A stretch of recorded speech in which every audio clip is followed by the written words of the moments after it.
Alright guys, so the third fight taking place at UFC fight at Overeem vs. Volkov is Seung Choi versus Collin Anglin. This fight is a featherweight fight. Collin Anglin has an amazing rate of 8 wins with only 1 loss. He is coming off a win on Dana White's Contender Series around 4 months ago. He won the fight against Muhammad Naimov, an undefeated fighter. He won the fight by unanimous decision. Seung Choi is a top 100 featherweight fighter in the world, has a record of 8 wins with only 3 losses, coming off his only win inside the UFC in his last fight against Suman Mkhitaryan by unanimous decision around 1 year ago. He is 28 years old. Collin Anglin is 27, almost 28 years old, so similar ages for both fighters in this fight. Seung Choi is 6 foot tall exactly. Collin Anglin a little bit smaller at 5 foot 9 inches tall and has a reach of 71 inches. Seung Choi has a reach of 74.5 inches. That is absolutely insane. A huge height and reach advantage there for Seung Choi in the fight. Now the betting odds for the fight have Seung Choi as a minus 165, a slight favorite to win the fight. Collin Anglin currently sitting around plus 135 as a slight underdog to win the fight. And guys, if you look at the top predictions for this fight, it is absolutely insane. Out of 740 different votes, 67% of the vote going for Collin Anglin,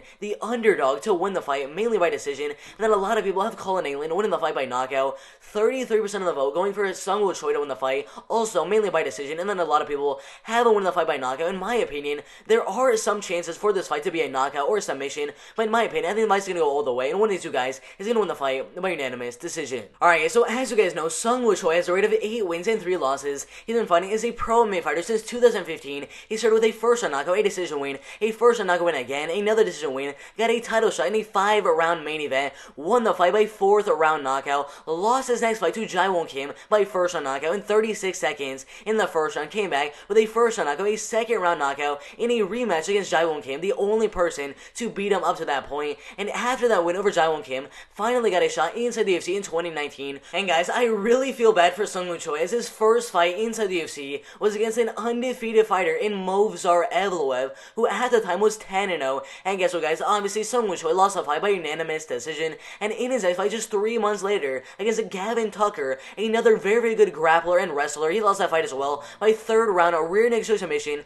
But because those 2 losses were against a really good competition, the UFC decided to give him one more shot inside the UFC against Suman Mkhitaryan, and he won the fight by unanimous decision. And now it looks like we get 2-0 inside the UFC against Collin Anglin in this fight. Alright, so Collin Anglin, 8 wins with only 1 loss as a pro MMA fighter. As an amateur, he went 3-0 every single one of his amateur wins, coming by finishing the first or second round. He got a second round guillotine choke submission, a second round rear naked choke submission, and then a first round knockout. And finally, in 2017, became a pro and won his first fight by second round knockout. Lost his next fight by unanimous decision, came out with a decision win, another decision win, a second round knockout win in 4 minutes in that second round. Got a shot inside the LFA, won the fight by first round knockout in 14 seconds in the first round. Got a second round knockout win, another second round knockout win over Will Frost, and finally in 2020 got a shot on Dana White's Contender Series against an undefeated fighter in Muhammad Naimov and won the fight by unanimous decision, losing his first win inside the UFC against Seung Choi in this fight. Alright, so as I said at the beginning of the video, Seung Choi is a minus 165,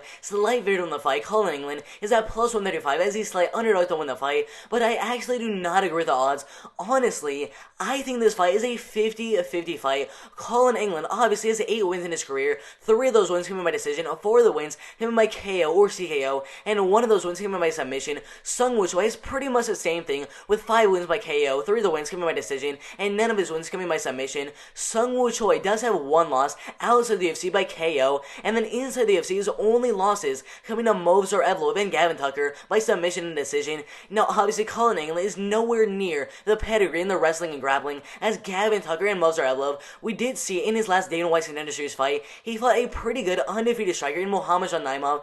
In the fight, he came out very aggressive, and both fighters landed some good shots until Collin got the fight in the clinch and landed some good knees, which I honestly think is going to be a very effective strategy in this fight against Choi. Now, in the fight against Collin Anglin and Muhammad Naimov, Collin did get hurt from a right hand from Naimov, but his wrestling got him back in the fight as he clinched up and took Naimov down, where he ended up actually taking Naimov's back and almost landing a submission. And after the fight went back on the feet, they traded a couple more shots and he landed another takedown. And guys, I don't really need to look at the second and third round of that fight because it was pretty much the same thing with Collin Anglin, just going for takedowns every now and then, the striking being pretty even. And in this fight with Seung Choi and Collin Anglin, I think the striking is going to be pretty even. Maybe I'll give a slight edge to Seung Choi, but because Collin Anglin does have the threat of the takedown and has a really good clinch and can land some good knees and elbows in the clinch, I think that Collin Anglin might use all that strategy, going for takedown after takedown after takedown, getting the fight in the clinch, landing some good elbows and some good knees, and I think he'll use all of those advantages and those good takedown skills to win the fight by unanimous decision.